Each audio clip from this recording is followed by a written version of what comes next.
The homeless man stretched out a trembling hand and whispered, "Just a piece of bread." Most people hurried past, as if he didn't exist. But one exhausted janitor stopped, counted the last coins in her pocket, and bought him the only loaf she could afford, choosing his hunger over her own. She smiled, never asking his name, then disappeared into the rainy Seoul night. What she didn't know was that the broken stranger wasn't homeless at all. He was Korea's most powerful billionaire CEO, betrayed by his own family and left for dead. As friendship turned into trust, a terrifying truth surfaced. The same powerful family hunting him was also responsible for the death of the husband she still mourned. Will she ever forgive the man whose family destroyed her life? Stay until the end to find out. And don't forget to subscribe for more unforgettable stories. The rain fell softly over Seoul that night, the kind of rain that did not announce itself but simply arrived, wetting the pavement until every streetlight bled into a puddle.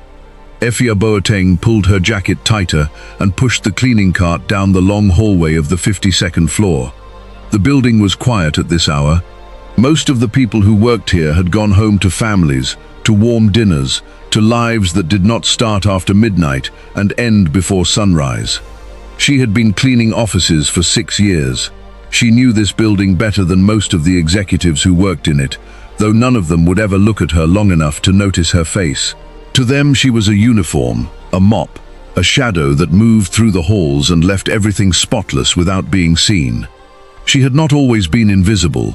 There was a time when a man used to wait for her by the elevator with 2 cups of coffee, teasing her about how she took hers too sweet. That man was gone now, and the coffee cups sat in a cupboard she rarely opened.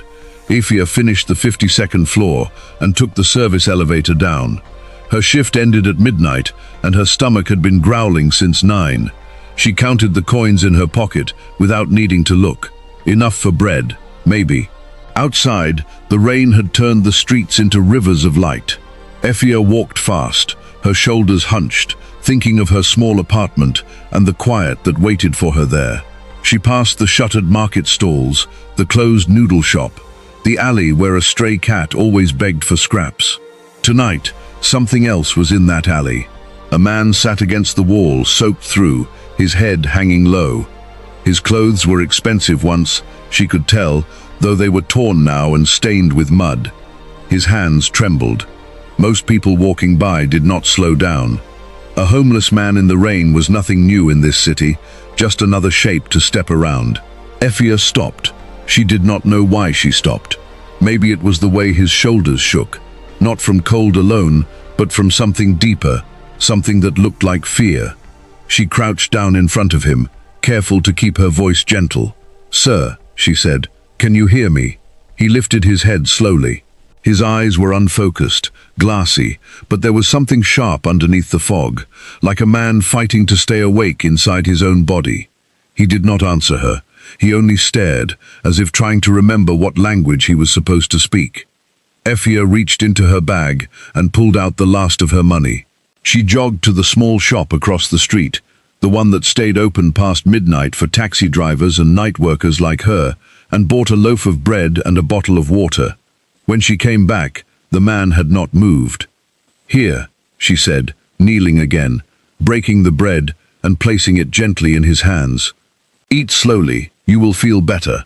His fingers closed around the bread like it was the first kind thing anyone had given him in a long time. He whispered something she could not hear. "What did you say?" she asked. "Thank you," he managed, his voice hoarse and cracked. Efia smiled, though her own stomach was empty and her wallet was flat. "Everyone deserves kindness," she said. "Even on a bad night. Tomorrow will be better. You will see." She did not know his name. She did not know that the man in front of her controlled a company worth more money than she would earn in 10 lifetimes. She only knew that he was cold and hungry and alone, and that she had enough heart left in her to do something about at least one of those things. She helped him to his feet, and though he swayed, he managed to stand. There was a shelter 2 streets away, one she had passed 100 times on her way home. She walked him there slowly, her arm under his, ignoring the ache in her own tired legs. The woman at the shelter desk raised an eyebrow when Efia asked for a bed. "We are full most nights. the woman said. "But for you, Efia, I will find something." "Thank you, Oni," Efia said, using the honorific out of habit and respect. She turned to the man one last time. "Rest here tonight. It is safe." He looked at her like he wanted to say something important, something that might have changed everything if he had found the words in time. But his head was too heavy, his thoughts too scattered, and all he managed was a small nod before the shelter worker led him inside. Efia walked home alone in the rain, her pockets empty, her stomach still growling, but her chest strangely light. She did not know that the man she had just fed was about to change the direction of her whole life. She only knew that somewhere behind her, someone was warm tonight because of her, and that was enough to carry her the rest of the way home. Her apartment was small, one room with a hot plate and a mattress on the floor, but it was hers, paid for with her own 2 hands. She peeled off her wet clothes and sat by the window a while, watching the rain streak down the glass, thinking about nothing in particular, which was rare for her. Most nights her thoughts circled back to Elijah before she could stop them. Tonight, for the first time in a long while, they did not. She fell asleep without meaning to, still sitting up, and dreamed of nothing at all. The man woke the next morning to sunlight cutting through a small window and the sound of someone stacking chairs nearby. His head throbbed, his mouth was dry. For a long moment, he did not know where he was, or who he was, or why his hands would not stop shaking.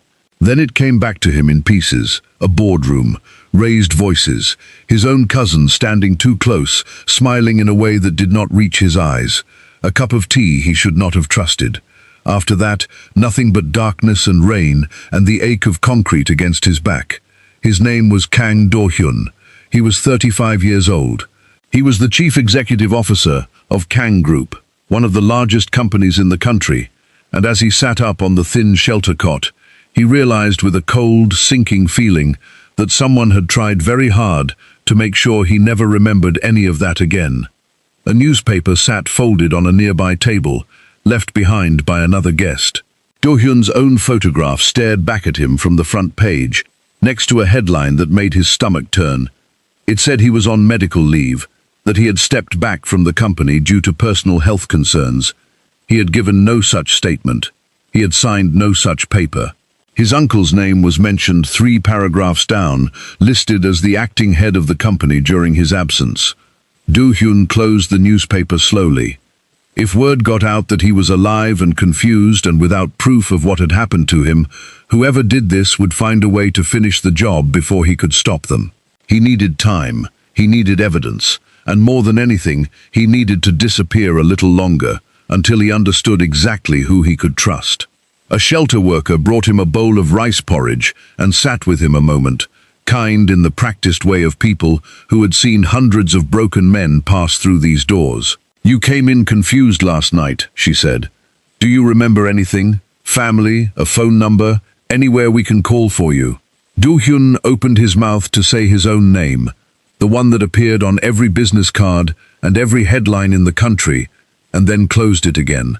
Something in him, some instinct sharpened by years of boardroom danger, told him the truth would not be safe here yet.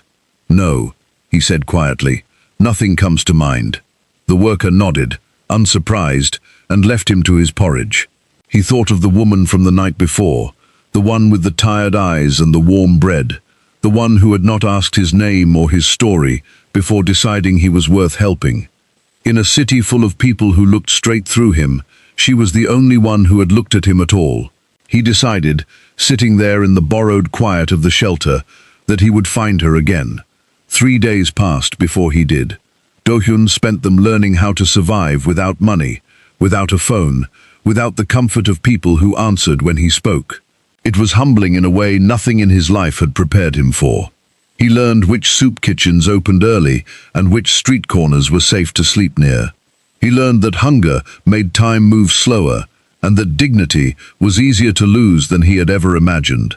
Once, waiting in a line for a free meal, he caught his own reflection in a shop window and did not recognize the man staring back. 3 days of stubble, borrowed clothes 2 sizes too big, eyes that had learned to watch every stranger for danger. He thought of the floor he used to work on, the view he used to take for granted, the assistant who used to bring him coffee exactly the way he liked it.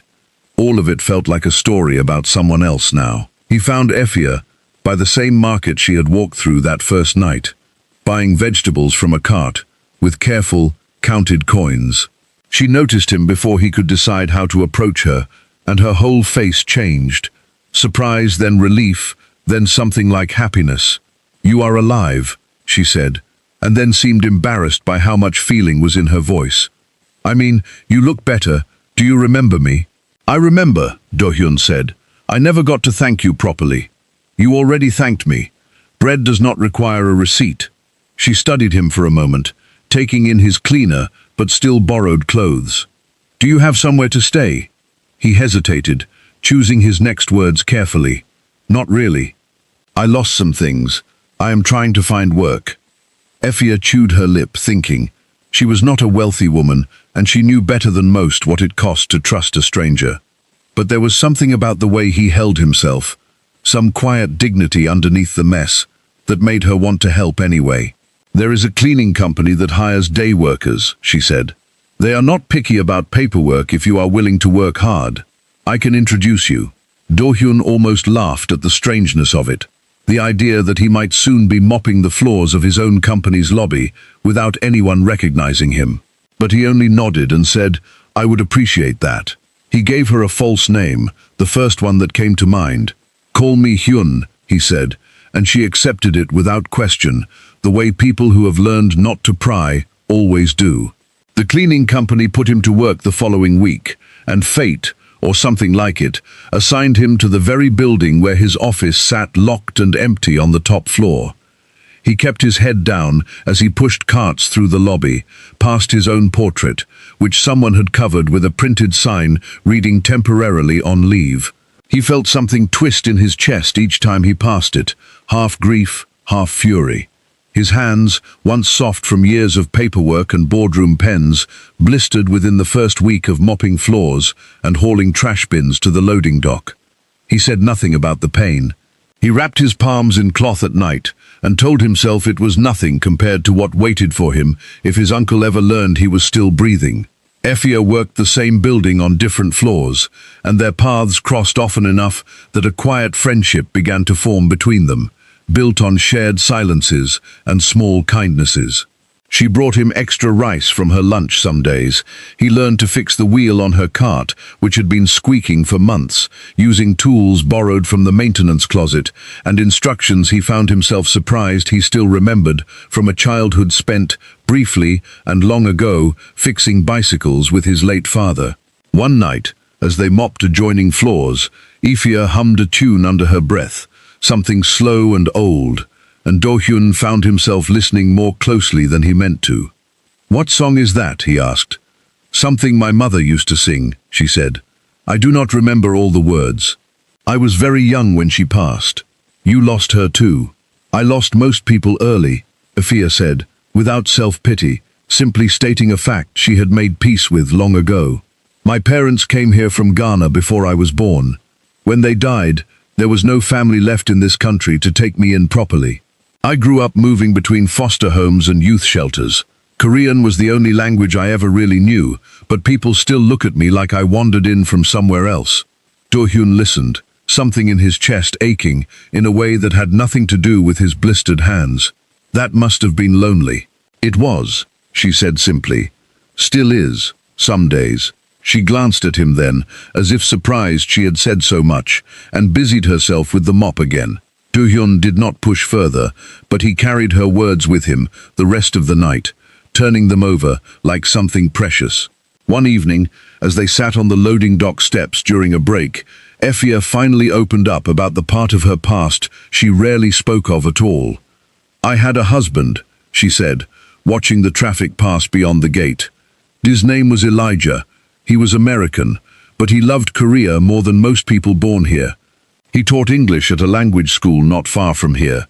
He used to walk me to work sometimes, even when it made him late for his own classes." "What happened to him?" Do-hyun asked gently. "Car accident," she said, and her voice went flat in the way voices do when a person has repeated something too many times to feel it fresh anymore. "A year and a half ago, the driver was never found. The police closed the case faster than I expected them to.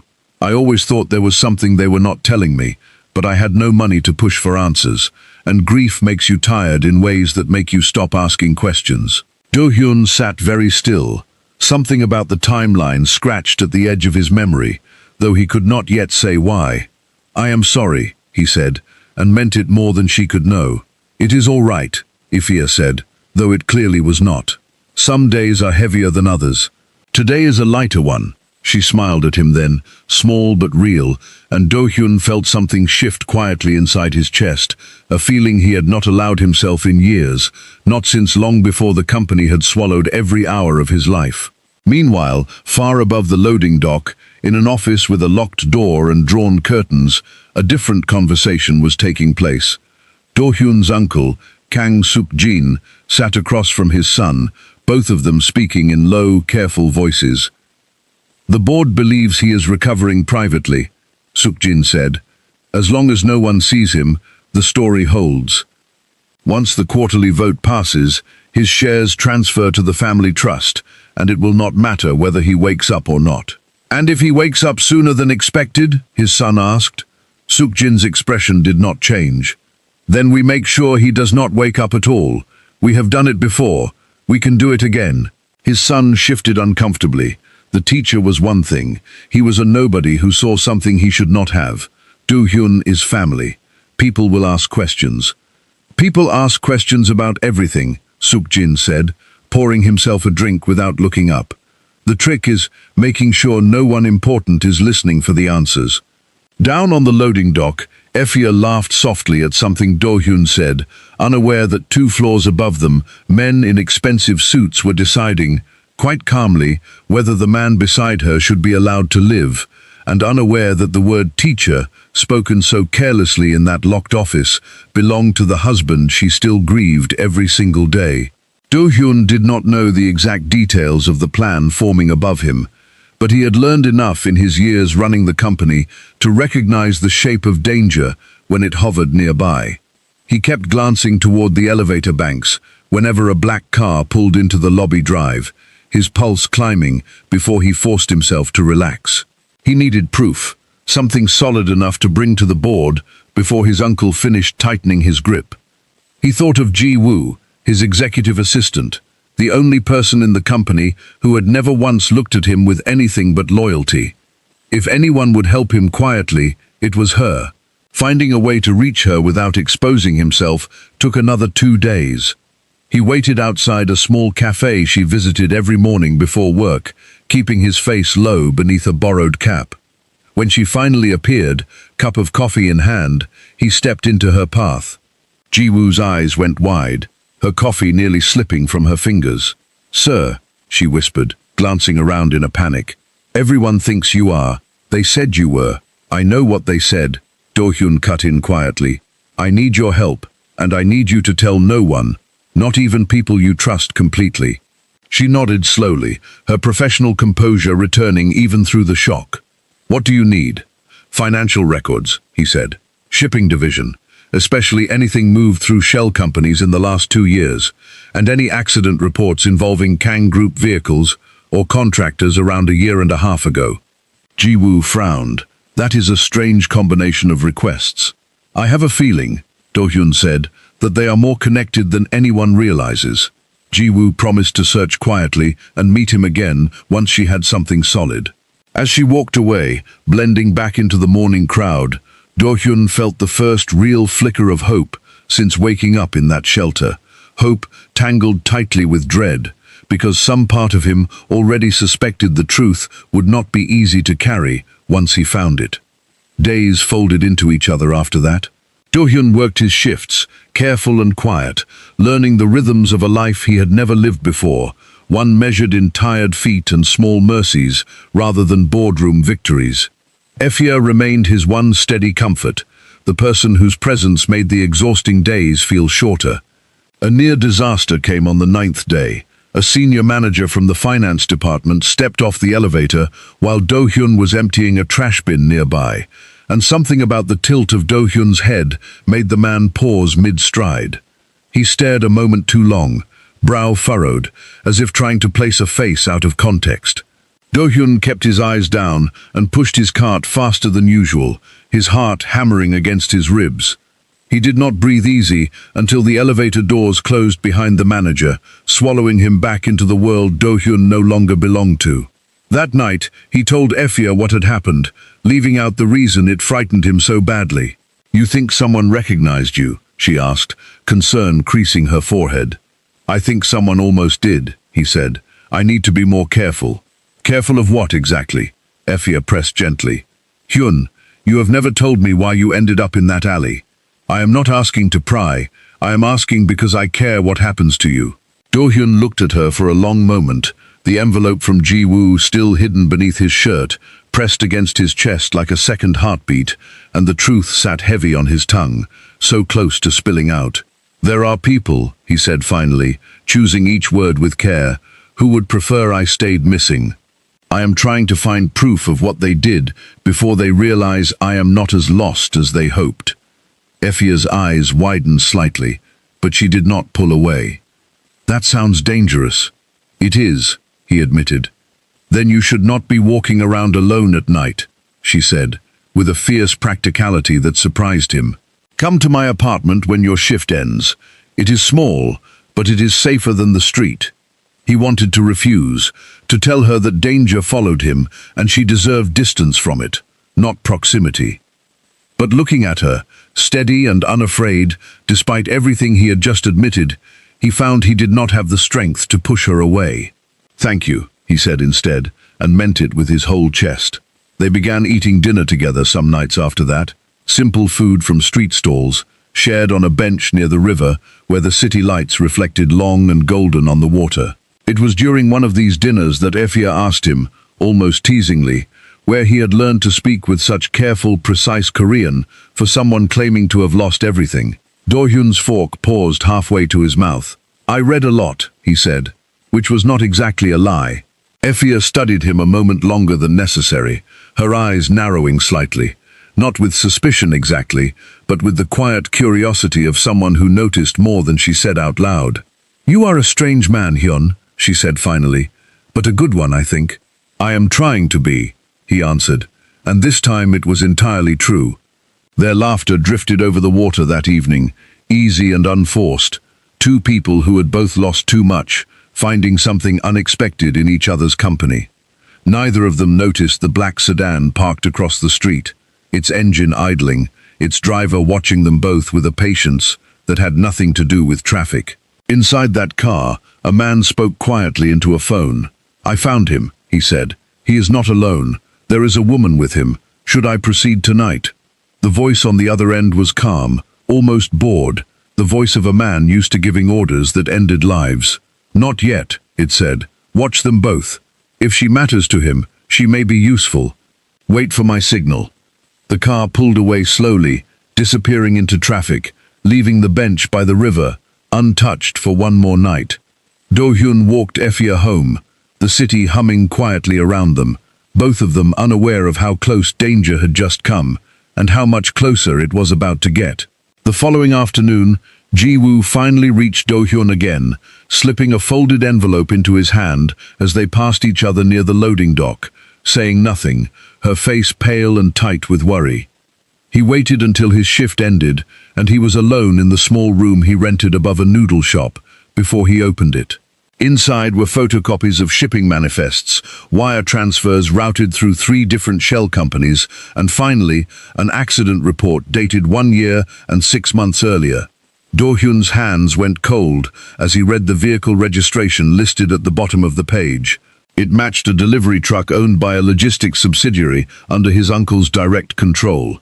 He read the name of the victim twice before it fully registered, and when it did, his stomach dropped straight through the floor. The man killed in that accident was an English teacher named Elijah. Do-hyun sat frozen on the edge of his narrow bed, the papers trembling slightly in his grip, the pieces of 2 separate tragedies suddenly locking together into one devastating picture. The woman who had fed him bread in the rain, the woman he had begun to care for more than he was ready to admit, was the widow of a man his own family had quietly erased from the world to protect a shipment of secrets. He read the report 3 more times, hoping each time that the name would change, that some coincidence would explain it away. It never did. The date matched what Ifya had told him. The location matched a street near the language school where she said her husband used to teach. There was no mistake left to hope for. He did not know yet how to tell her. He did not know if telling her would earn him her trust or destroy whatever fragile thing had grown between them these past weeks. But he knew, with a certainty that settled heavy and cold in his chest, that he could not keep this hidden much longer, not from her and not from himself. Outside his window, the city glittered on, indifferent and endless, while somewhere across town, in an office with a locked door, his uncle poured himself a drink and smiled at a business deal moving exactly as planned, unaware that the truth was no longer buried as deeply as he believed. The next morning, Ifya noticed something different in Do-hyun's face the moment she saw him, a tightness around his eyes, a silence that sat heavier than his usual quiet. She did not push. She had learned, through her own grief, that some things needed time before they could be spoken aloud. "You look tired," she said instead, offering him half of her breakfast, a habit that had become as natural between them as breathing. "I did not sleep much," he admitted. "Bad dreams?" He looked at her for a long moment, the weight of what he now knew, pressing against every word he wanted to say, and could not. "Something like that," he said. She reached over without thinking and squeezed his hand once, a small gesture, but it landed on him like a blow, because he understood now that her kindness toward him was about to be tested in a way neither of them could yet imagine. That same afternoon, a company-wide memo went out announcing an emergency shareholders meeting scheduled for the following week, called by Kang Suk-jin himself to finalize what the memo carefully called a leadership transition. Do-hyun read a discarded copy of it in the break room, his jaw tightening with every line. A week. He had 1 week to gather enough proof to stop his uncle from taking everything, and now one impossible conversation to have with the only person who had shown him true kindness since the night his whole world fell apart. She did not know it yet, but the ground beneath their fragile friendship had already begun to shift, and somewhere in the city, a black car sat waiting for a signal that could arrive at any moment, ready to decide whether either of them would live long enough to learn the whole truth. That night, unable to sleep, Ifya sat by her window and let herself remember, for the first time in months, the day she met Elijah. It had been raining then too, a smaller rain, more of a drizzle, and she had been running late for a shift, her umbrella broken and useless in her hand. He had offered her his, a stranger on a street corner, insisting he did not mind getting wet. "You will catch a cold," she had told him. "Worth it," he had said, grinning in a way that made the whole grey morning feel warmer. They married 2 years later in a small ceremony behind the language school where he taught, with borrowed chairs and a cake his students had chipped in to buy. He used to say that finding her felt like discovering a whole country he never knew he was homesick for. She used to tease him that he said things like that because he read too many books. She missed him in specific ways that never announced themselves in advance, the smell of chalk dust on his sleeves, the way he mispronounced certain Korean words on purpose just to make her laugh, the quiet certainty in his voice whenever he told her she belonged exactly where she stood, no explanations required. She wiped her eyes and closed the curtain, wondering, not for the first time, why grief chose to visit heaviest on nights that had otherwise been good ones. Across the city, Do-hyun paced the small room above the noodle shop. The envelope from Ji-woo spread across his narrow bed.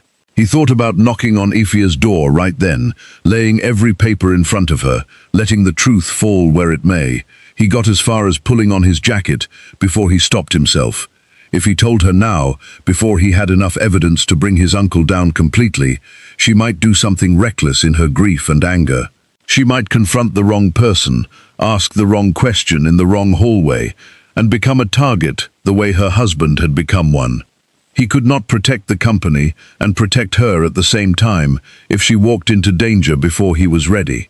He hung the jacket back on its hook and sat with the guilt instead, letting it settle over him like a second skin. Whatever cost the truth carried, he decided, He would pay it himself first. The days leading up to the shareholders' meeting moved fast and slow at once, the way time behaves when something enormous is approaching and no one but you can see it coming. Do-hyun spent his mornings mopping floors and his nights meeting Ji-woo in quiet corners of the city, piecing together a case strong enough to survive his uncle's lawyers. Ji-woo brought him security footage timestamps that placed his uncle's assistant near the boardroom on the night of the coup. She brought him bank records showing withdrawals just large enough to bribe a driver, just small enough to avoid automatic audit flags. Each piece alone meant little. Together, they formed a rope Do-hyun intended to use to pull his family's crimes into daylight.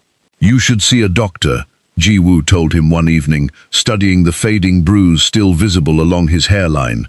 "You were drugged, sir. That can have lasting effects no one has checked." "There is no time," Do-hyun said. "The moment I walk into a hospital, someone will know I am alive. I need to last one more week." Ji-woo did not look convinced, but she did not argue either. She simply reached into her bag and handed him a small bottle of vitamins and a protein bar, the kind of quiet care that asked for nothing in return. "Eat something," she said. "Whatever happens next, you cannot fight it on an empty stomach." Do-hyun almost smiled. "You sound like someone I know." He thought of Efia then, of bread shared in the rain, of rice offered without being asked, of kindness that seemed to be the one currency this city's most broken people never ran short of, even when everything else had been taken from them. 2 nights before the shareholders' meeting, Efia found him sitting alone on the loading dock steps long after his shift had ended, staring at nothing, his shoulders bent under some invisible weight. "You are going to catch a cold sitting out here," she said, echoing words she did not know had once belonged to someone else entirely. Do-hyun looked up at her, and for a moment, something raw and unguarded crossed his face before he could hide it away. "Efia," he said, using her name instead of the polite distance he usually kept between them. "If you learned something terrible about someone you trusted, would you want to know it immediately, or would you rather they waited until they were certain?" She sat down beside him, considering the question with the same seriousness she gave everything. "It depends," she said slowly, "on whether the waiting is meant to protect me or meant to protect them. What if it was both? Then I would still want the truth," she said.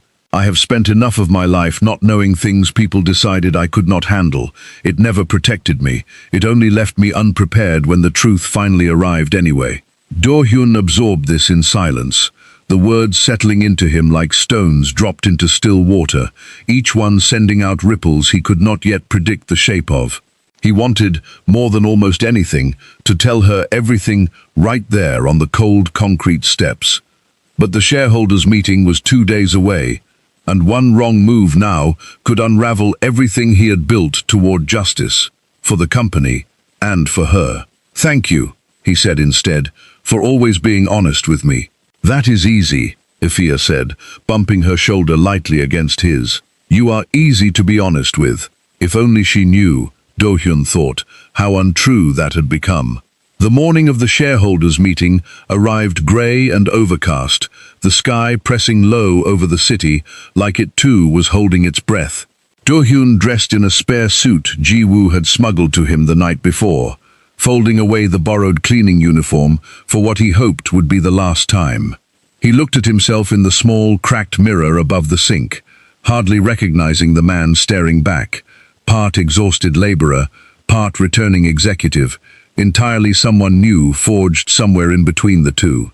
Before he left, he wrote a short note and left it under Efia's door, careful with his words, revealing nothing of the danger ahead, only asking her to trust that whatever she heard about him today, there would be an explanation, and that none of the kindness she had shown him had been wasted on someone who did not deserve it.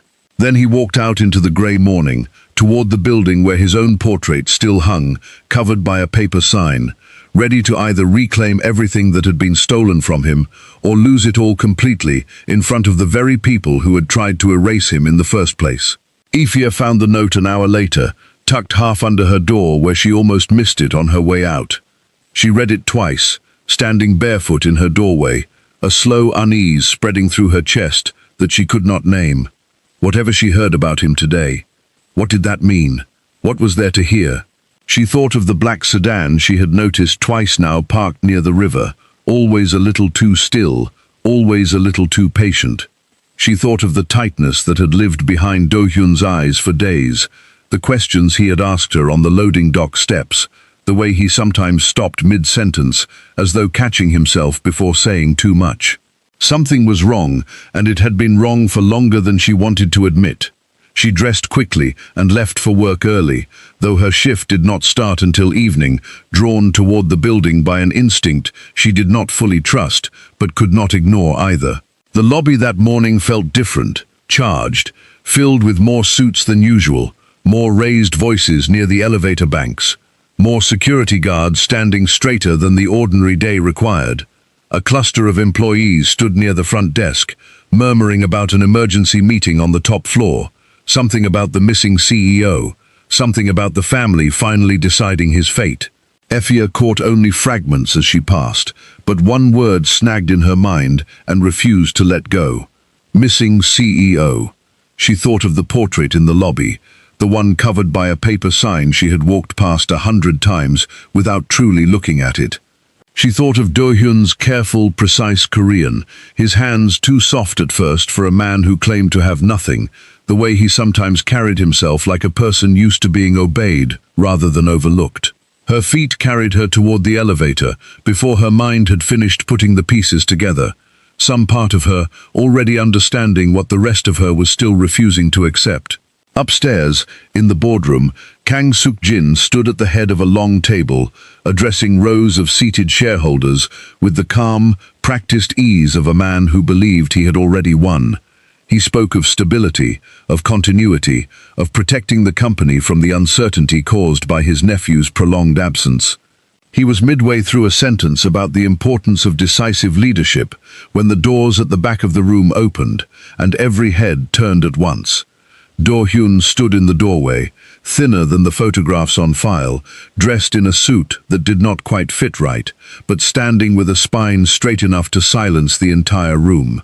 Behind his eyes was something new, something the old Do-hyun had never carried into a boardroom before, the hard, focused clarity of a man who had lost everything once already and had no intention of losing it again.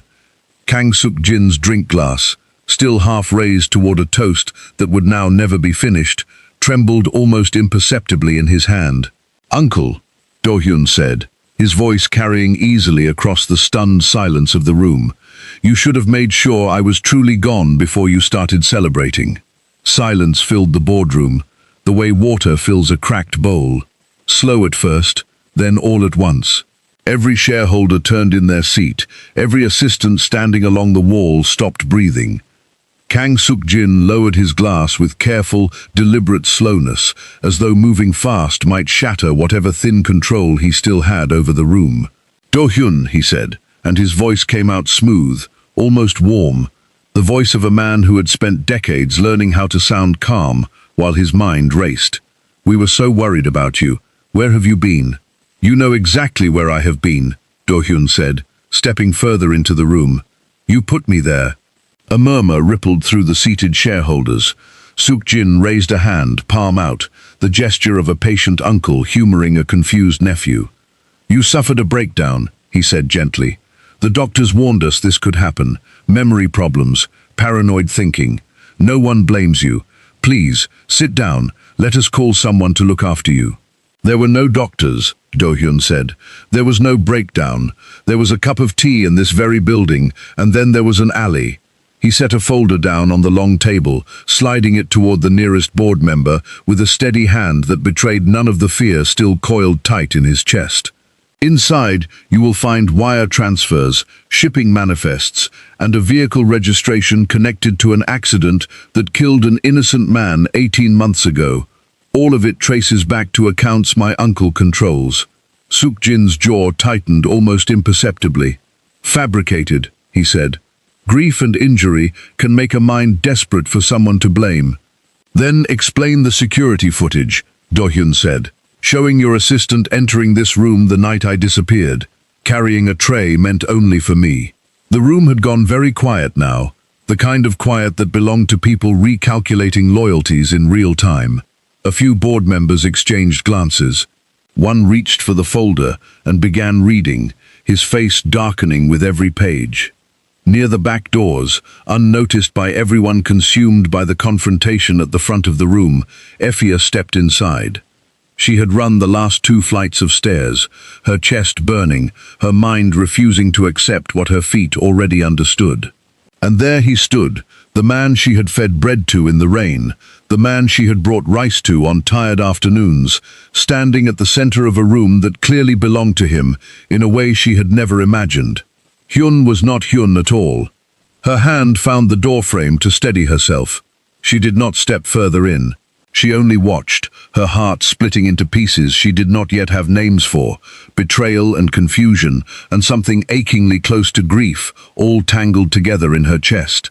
Do-hyun caught sight of her over the shoulders of the seated shareholders, and for one unguarded second, his composed expression cracked. Their eyes held across the length of the room, his pleading silently for patience, hers unreadable, distant, already retreating somewhere he could not follow. "This meeting is finished," Suk-jin said sharply, standing so fast his chair scraped loud against the floor. "Security, please escort my nephew to the medical wing for evaluation." 2 guards near the door hesitated, glancing between the 2 men, unsure whose authority still held weight in a room that had just been upended. "No one is escorting anyone," a new voice said from the doorway. Ji-woo walked in, flanked by 2 uniformed police officers, her face pale but her spine straight. "I filed a report this morning," she said, "along with copies of everything now sitting on that table. Detective Ryu has been reviewing the case since last night." The taller officer stepped forward, addressing the room with practiced calm. "We would like Mr. Kang Suk-jin to come with us for questioning regarding the events surrounding an accident 18 months ago and the disappearance of the company's chief executive 3 weeks ago." Suk-jin's composure finally slipped, a flicker of panic crossing his face before he smoothed it back into something like offended dignity. "This is absurd," he said. "I built half of what this company stands on. You cannot simply walk in here and—" "We can," the officer said simply, "and we are."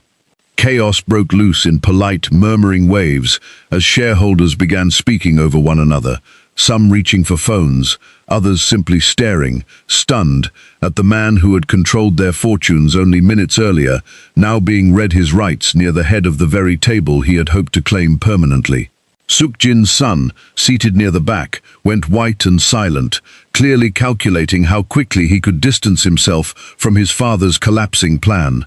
Effia, still standing near the doors, felt the room tilt slightly around her, too many revelations arriving at once for her mind to hold steady. She turned before Do-hyun could reach her, slipping out into the hallway, needing air, needing distance, needing a moment where the ground did not feel like it was still falling out from beneath her feet. Do-hyun tried to follow, but Ji-woo caught his sleeve. "Sir, the officers need your statement now, while everything is fresh and the board is watching. If you leave this room before it is finished, Suk-jin's lawyers will use it against you within the hour." Behind him, officers guided Suk-jin toward the door, his son trailing several steps behind, unable to meet the eyes of the shareholders who had trusted his father's calm words only minutes earlier. Suk-jin paused once at the threshold, looking back at his nephew with an expression that held no apology, only a cold, calculating assessment of how much damage still remained within his reach. "You think this is finished?" Suk-jin said quietly, just loud enough for Do-hyun to hear. "Evidence can be challenged, witnesses can change their minds. I built empires from smaller setbacks than this one." "Then I hope you enjoy explaining that to a judge," Do-hyun replied, refusing to let the threat settle into him the way it clearly intended to. The officers led Suk-jin out without further comment, the heavy boardroom doors swinging shut behind them, leaving the room in a stunned, uncertain quiet that no one seemed eager to break first. Do-hyun looked toward the hallway where Effia had disappeared, torn between 2 truths, pulling at him with equal force. He thought of everything he had built these past 3 weeks toward this exact moment, and everything he stood to lose if he let it slip away now for the sake of chasing her down the corridor. "Find her," he told Ji-woo quietly. "Please, make sure she is safe. Tell her I will explain everything as soon as I can." Ji-woo nodded once and left the room, and Do-hyun turned back toward the officers, forcing his voice steady as he began recounting a night he had spent weeks trying to piece back together. Effia did not go far. She stood in an empty stairwell 2 floors down, her back pressed against the cool concrete wall, her breathing slow and deliberate as she tried to force her thoughts into some kind of order. Kang Do-hyun. The name had been everywhere for weeks, on every newspaper she had passed without truly reading, on the very portrait she cleaned dust from twice a week, without ever looking at the face beneath the covering sign. She had fed bread to a billionaire in an alley and never once suspected, because billionaires did not sit shivering in the rain, because the wealthy did not go hungry, because the world she knew did not work that way. Except apparently, sometimes, it did. She thought of every conversation they had shared, replaying each one now with new and painful clarity. His careful Korean, his hands, soft at first, then blistered from labor he was clearly unaccustomed to. The way he sometimes stopped himself mid-sentence, as though catching words too dangerous to finish. All of it made sense now, all of it and none of it at the same time. The stairwell door opened, and Ji-woo stepped through, spotting her immediately. "Effia," she said gently, "may I sit with you a moment?" Effia nodded, without really deciding to, and Ji-woo settled onto the step beside her, giving her a moment of silence before speaking again. "I know this is a great deal to understand all at once," Ji-woo said. "I have worked for him for 6 years. I promise you, the man you have known these past weeks was not a lie. He was simply a man with nowhere left to hide his true self. He let me believe he had nothing," Effia said quietly. "He let me spend money I did not have on bread for a man who could have bought this entire street. He was afraid," Ji-woo said. "Not of losing money, of losing his life, and of putting yours in danger if the wrong people learned he was still breathing. Every day he kept the truth from you. It cost him something. I watched it happen." Effia stared at the floor, her mind circling back, again and again, to a name mentioned inside that boardroom, one she had not allowed herself to fully absorb yet, buried beneath the noise of everything else. "There was a folder," she said slowly. "He mentioned an accident.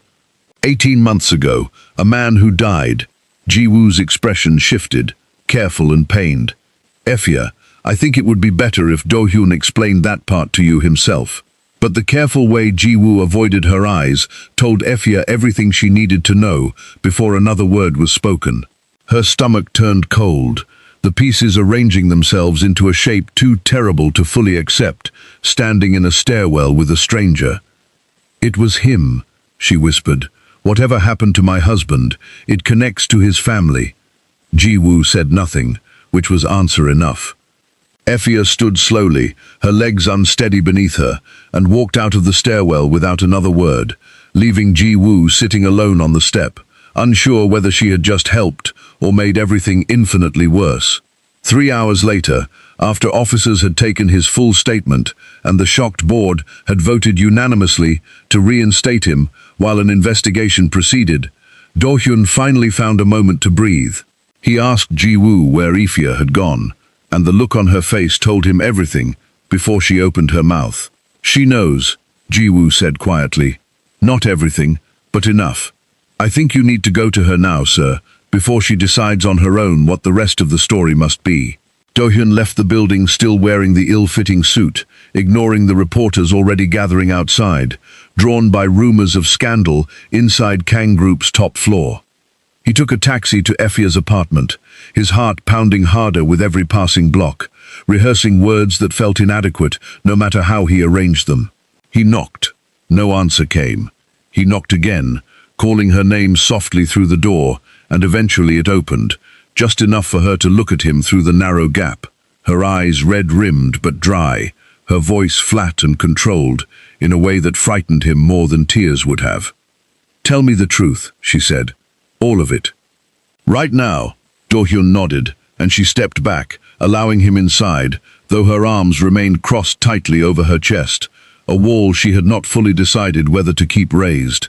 He told her everything, sitting across from her small table, the two of them separated by more distance than the width of the room could account for. He told her about the tea, the alley, the newspaper announcing a leave he never requested.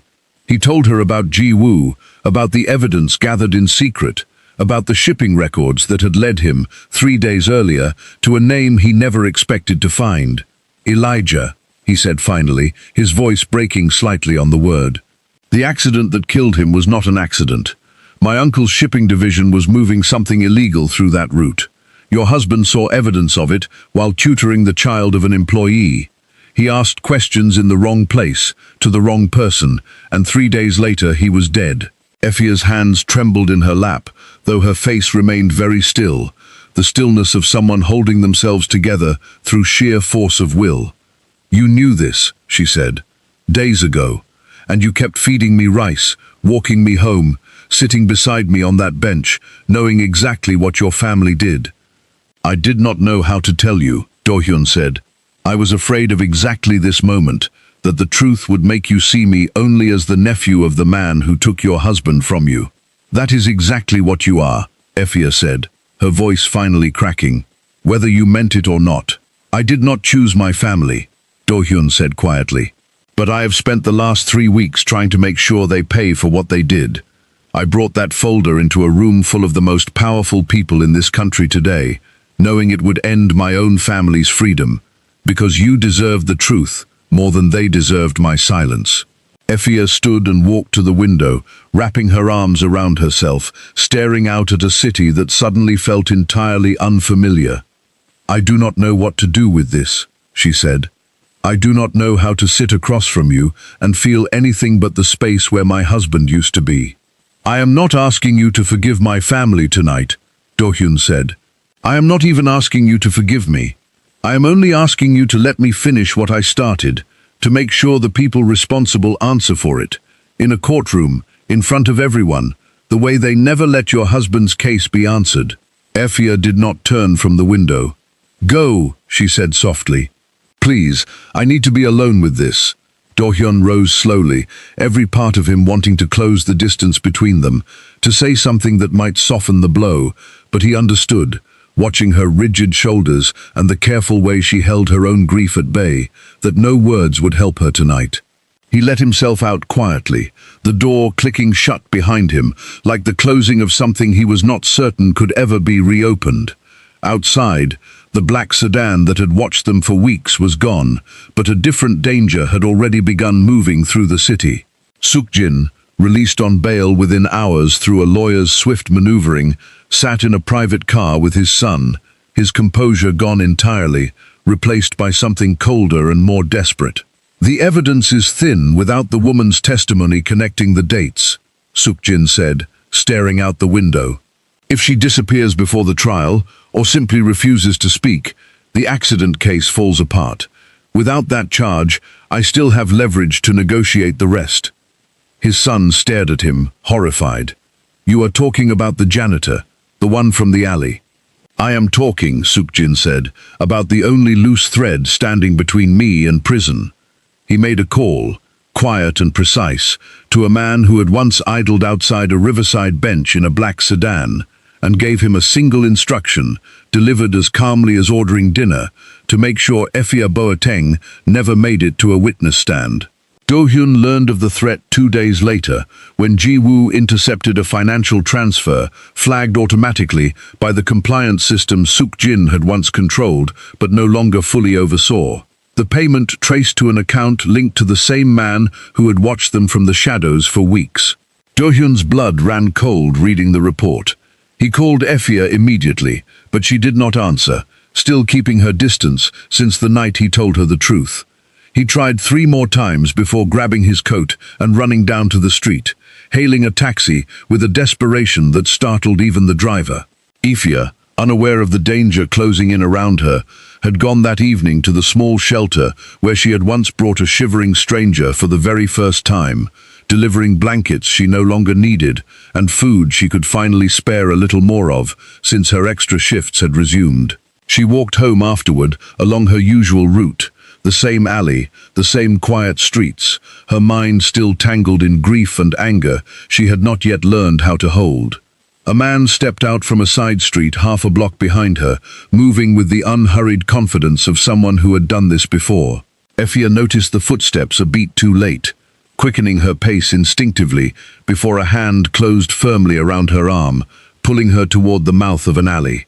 She opened her mouth to scream, and a second hand pressed hard over it, silencing the sound before it could leave her throat.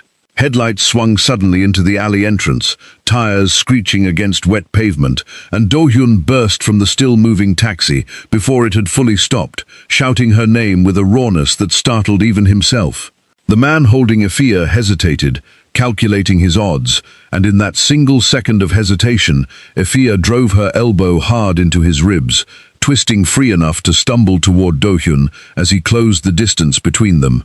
The man reached into his jacket, and for one suspended, terrible moment, everything seemed to slow. The rain, the headlights, the sound of Do-hyun shouting for the driver to call the police. Then sirens rose in the distance, real ones this time, drawn by a passerby who had already dialed for help the moment the struggle began, and the man turned and fled into the dark rather than risk capture. Do-hyun caught Effia before her knees gave out entirely, holding her steady as she shook against him, adrenaline and fear finally breaking through the composure she had held onto for 2 days straight. "You came," she managed, her voice barely above a whisper. "I will always come," Do-hyun said, his own voice unsteady, "whether you want me to or not." Police arrived minutes later, taking statements, securing the scene, promising increased protection while the investigation moved forward. Do-hyun refused to leave Effia's side that night, sitting outside her apartment door on a borrowed chair until dawn broke grey and quiet over the city, an unspoken apology and promise both held in the simple, stubborn fact of his presence. The attempted attack changed something in the momentum of the case. With hard evidence of witness intimidation now added to the growing file, prosecutors moved swiftly, revoking Suk-jin's bail and adding new charges that made negotiation increasingly impossible for his lawyers to manage. The story broke publicly within days, splashed across every major outlet in the country. Kang Group's internal scandal now impossible to contain behind closed boardroom doors. Reporters camped outside the courthouse for weeks as the trial unfolded. Do-hyun testified first, calm and precise, laying out the timeline of his abduction with the same careful clarity he once used to present quarterly earnings. Ji-woo followed, her testimony methodical and damning. Each piece of evidence entered without a single objection, surviving cross-examination.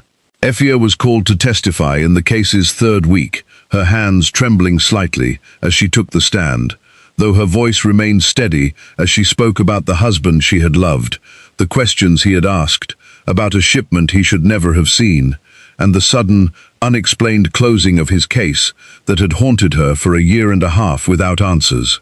She did not look at Do-hyun while she spoke, but she felt his presence in the courtroom the entire time, steady and quiet, exactly the kind of support she had once, briefly, allowed herself to lean on. Defense lawyers tried, in the trial's fourth week, to discredit Effia's testimony, suggesting grief had clouded her memory of dates and details from a year and a half earlier. A sharp-faced attorney paced before the stand, asking her to recall the exact hour her husband left for work that final morning, the exact words they had exchanged, pressing until her voice wavered. "I do not remember every word," Effia admitted, her hands gripping the edge of the stand. "I remember he kissed my forehead before he left. I remember he forgot his umbrella, and I remember thinking I would bring it to him at lunch. I never got the chance."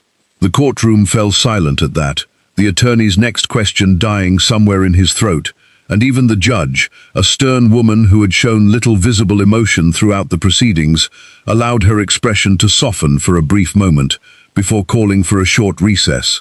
Do-hyun watched from the gallery, his hands clenched tight in his lap, wishing there was some way to carry even a fraction of what she was being asked to relive alone on that stand. When the recess ended and Effia stepped down, pale but composed, he caught her eye across the courtroom, and though neither of them spoke, Something passed between them that words would only have cheapened. The prosecution's final witness was a former driver for the shipping subsidiary, granted immunity in exchange for his account of the night in question. He described in flat, guilty tones being paid to stage the collision, to make it look like an accident caused by wet roads and poor visibility, rather than the deliberate act it truly was. He had not known, he insisted, that the target had a wife waiting at home, only that the payment was generous and the instructions were clear. Effia listened to this testimony from the gallery, her fingers digging into the fabric of her skirt, and though the words confirmed everything she had feared for 18 months, hearing them spoken aloud in a courtroom felt different than carrying the suspicion alone in the quiet of her apartment. It felt, strangely, like the first real step toward setting the weight down. The verdict came on a cold afternoon in late autumn.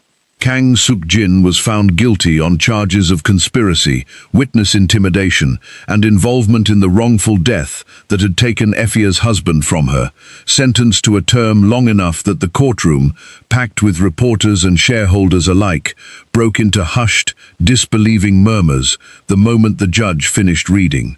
His son, cooperating fully in exchange for a lighter sentence, resigned from the company entirely, disappearing from public life within weeks.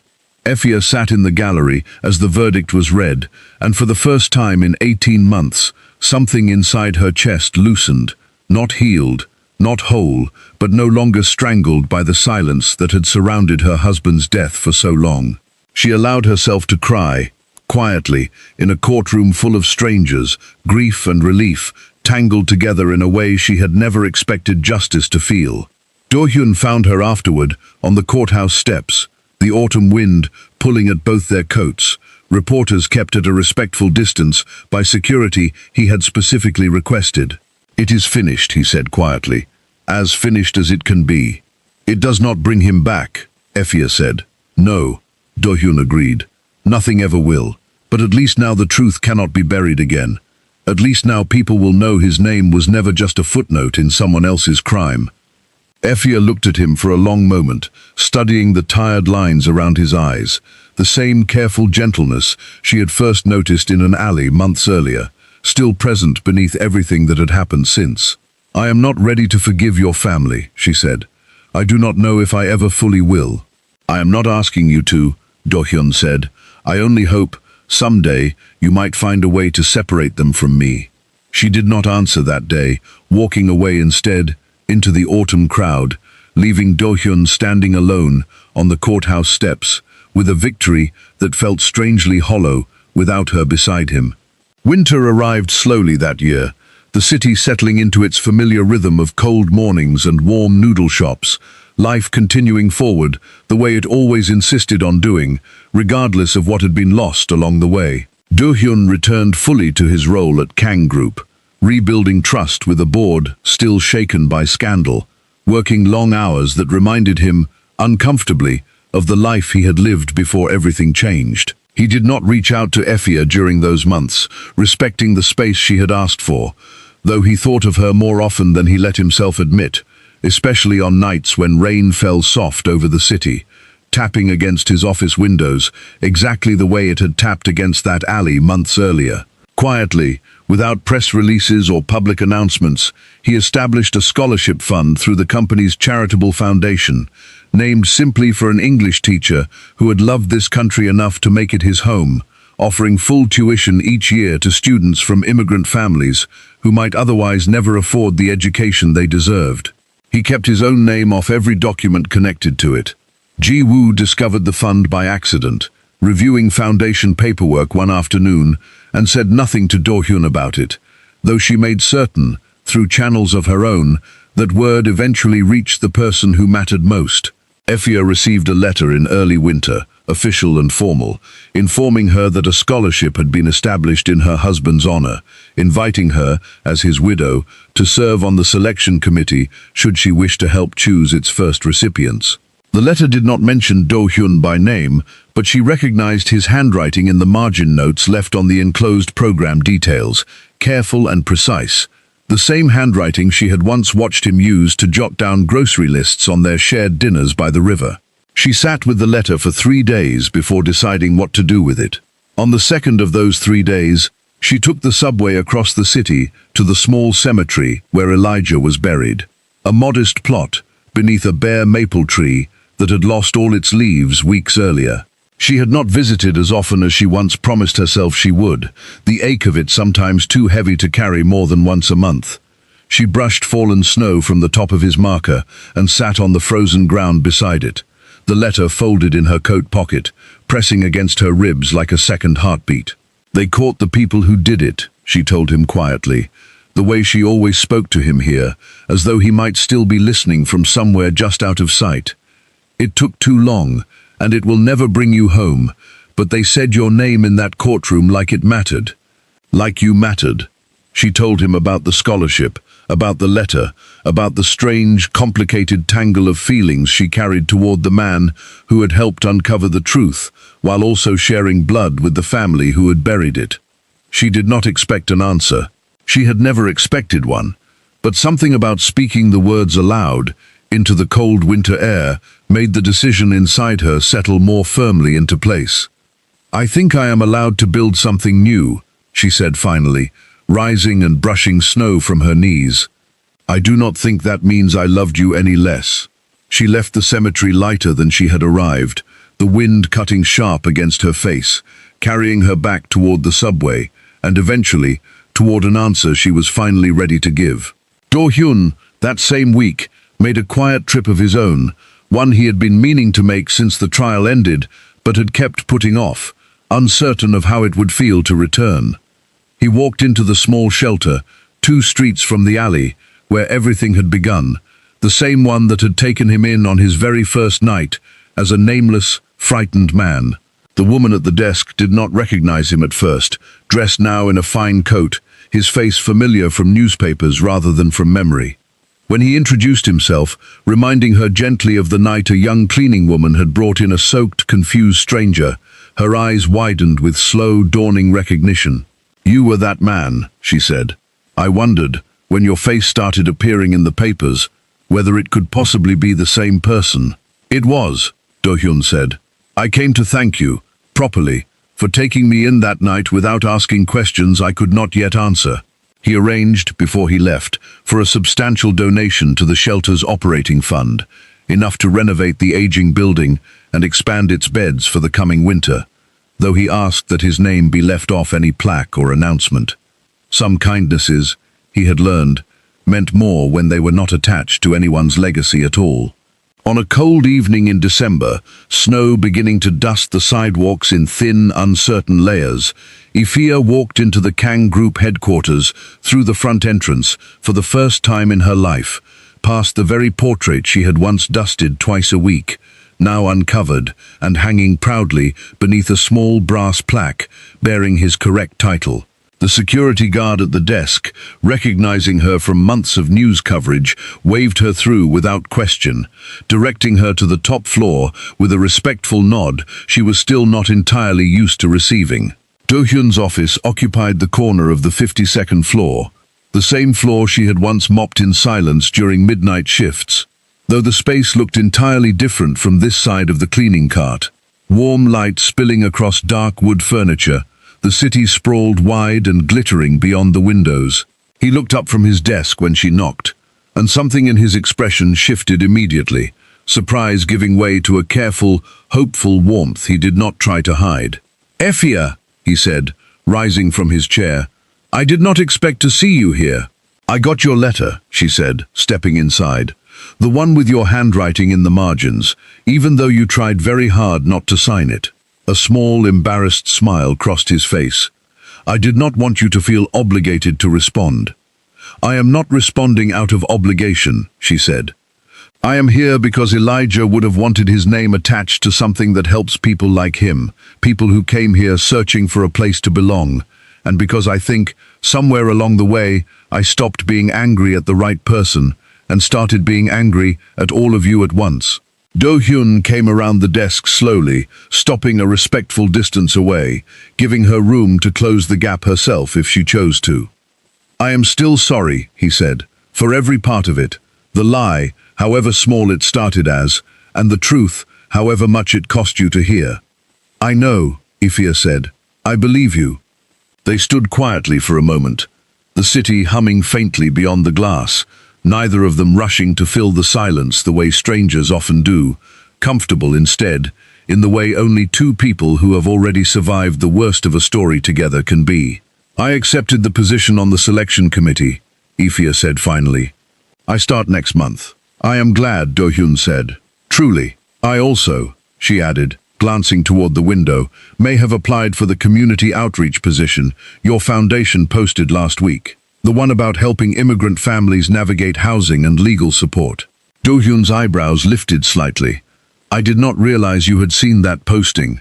Ji-woo may have mentioned it, Ifia admitted, a faint smile finally breaking through. She seems to think we would work well together, in whatever capacity that ends up meaning. She is rarely wrong about these things, Do-hyun said. Snow had begun falling more steadily by the time Ifia left the building that evening, soft white flakes catching the light of the street lamps, blanketing the sidewalk in a hush that felt, for the first time in a long while, peaceful rather than heavy. Do-hyun walked out with her, neither of them quite ready to say goodbye yet, both of them aware that whatever came next would need to be built slowly, carefully, on ground that had already proven how easily it could crack beneath unspoken truths. They walked in comfortable silence toward the subway station, passing the same alley, quieter now under its coat of fresh snow, where their story had first begun in the rain months earlier. Ifia paused at the entrance, looking down its narrow length, remembering a stranger huddled against a wall, remembering bread broken and shared, without either of them knowing what it would eventually cost, and what it would eventually give back. Do you ever think about that night? She asked. The bread?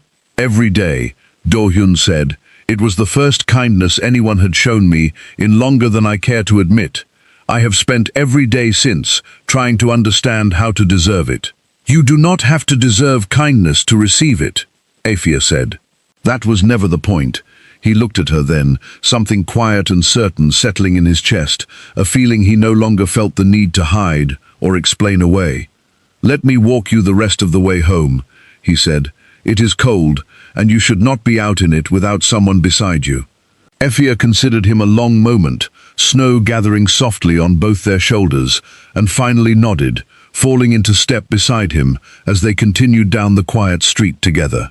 Near the small shop that stayed open late for taxi drivers and night workers, Do-hyun stopped, ducking inside briefly before Ifia could ask why. He returned a moment later holding a small loaf of bread, still warm, wrapped simply in paper. For old habits, he said, offering it to her with a small, uncertain smile, the kind of smile that asked permission without needing to say so out loud. Ifia laughed, soft and real, a sound that seemed to surprise even her, and took the bread from his hands, her fingers brushing his for just a moment longer than necessary. Everyone deserves kindness, she said, echoing words she had once spoken to a stranger in the rain, though this time she said them looking directly into eyes she finally, fully recognized. Even you, Kang Do-hyun. They walked on together beneath the falling snow, past shuttered market stalls and quiet, sleeping streets. Two people who had lost nearly everything finding, slowly and honestly, something worth building again. Behind them, the alley faded into the soft white distance, no longer just a place of grief and cold rain, but the quiet beginning of everything that had followed since. Ahead of them, the city glittered on, patient and endless, ready to watch whatever came next unfold in its own good time. Spring arrived slowly, the way it always did in Seoul, cherry blossoms pushing tentative buds along the riverside path where two people who had once shared street food and quiet grief now walked together most evenings after work. Ifia's position with the foundation had grown beyond what either of them expected, her days filled with housing applications and legal referrals for families who reminded her, in small ways, of the confusion and loneliness she had carried as a child, moving between shelters of her own. The first scholarship recipients were announced that April, 4 students from immigrant families across the city, each of them invited to a small ceremony held not in a grand hall, but in the modest courtyard of the language school where Elijah had once taught. Ifia stood at the front of the gathered crowd, reading a short passage about hope and belonging that she had written and rewritten a dozen times before finally settling on words simple enough to carry the weight she needed them to hold. Do-hyun watched from the back of the courtyard, not wanting to draw attention away from a day that belonged entirely to her, though when their eyes met across the small crowd, she offered him a smile that felt, for the first time in a long while, entirely unguarded. Afterward, as the crowd thinned and the last of the afternoon light slanted gold across the courtyard, Do-hyun found her sitting alone on a low stone wall near the school's entrance, watching the cherry blossoms drift down around her like slow, pink snow. "You did well today," he said, settling beside her. "I almost cried twice," she admitted. "I think that counts as doing well, considering the circumstances." "I think Elijah would be proud," Do-hyun said carefully, still unsure, even months later, whether it was his place to speak his name at all. "Of what you built from something so painful." Effia was quiet a moment, watching a petal land soft against her sleeve. "I used to think healing meant forgetting," she said, "or at least hurting less. I do not think that is what it is anymore. I think it just means finding somewhere new to put the love that no longer has anywhere else to go." Do-hyun looked at her, something tender and unspoken settling behind his eyes. "Is there room in that somewhere new," he asked quietly, "for someone who is still learning how to deserve it?" Effia turned to study him, the late sun catching the careful hope in his expression, the same expression she remembered from a rain-soaked alley months earlier, though everything about the man wearing it had changed since then, and so, she realized, had she. "I think," she said slowly, "there might be." She did not promise him forever that afternoon, and he did not ask her to.